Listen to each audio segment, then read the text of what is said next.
Hello दोस्तों, आज हम देखेंगे कि पंचायत समिति के क्या क्या कार्य होते हैं। पंचायत समिति कृषि से रिलेटेड कार्य करवाती है अपने एरिया में। भूमि सुधार, भू संरक्षण, लघु सिंचाई, गरीबी उन्मूलन कार्यक्रम, पशुपालन,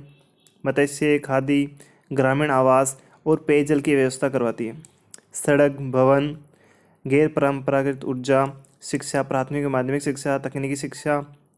और सांस्कृतिक कार्यक्रम और बाजार वे मेलों का आयोजन करवाती है। प्रणाली, ग्रामीण विद्युतीकरण, सहकारिता, पुस्तकालय और राज्य सरकार द्वारा सौंपे गए अन्य कार्य करती है। इस तरह के हम यहाँ से देख सकते हैं कि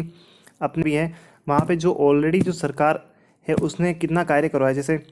में कि पुस्तकालय का निर्माण करवाया नहीं करवाया, मतलब करण यानी आपके एरिया में लाइट और कल्याण किया नहीं किया, महिला व बच्चों के विकास के लिए क्या किया उन्होंने, स्वास्थ्य व परिवार के लिए क्या किया, और आप शिक्षा, प्राथमिक शिक्षा का स्तर कैसा है आपके वहाँ पे, सड़कों का निर्माण नहीं हो रहा है या सड़कें अभी भी टूटी फूटी है आपके वहाँ पे, ग्रामीण आवास,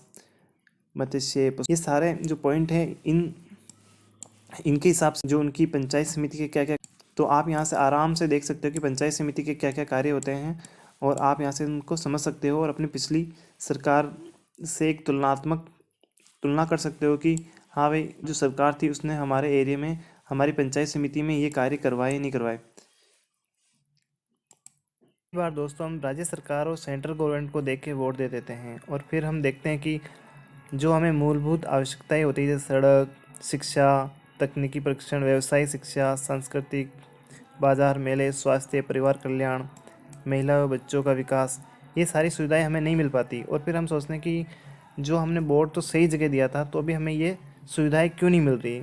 कई बार क्या होता है, सेंट्रल गवर्नमेंट और राज्य सरकार जो स्कीमें लेके आती है वो आपने जिस उम्मीदवार को वोट दिया है वो आप तक को पहुंचा ही नहीं पाता। आपने सेंट्रल गवर्नमेंट और राज्य सरकार को देख के वोट दे दिया परंतु आपने उस बंदे को नहीं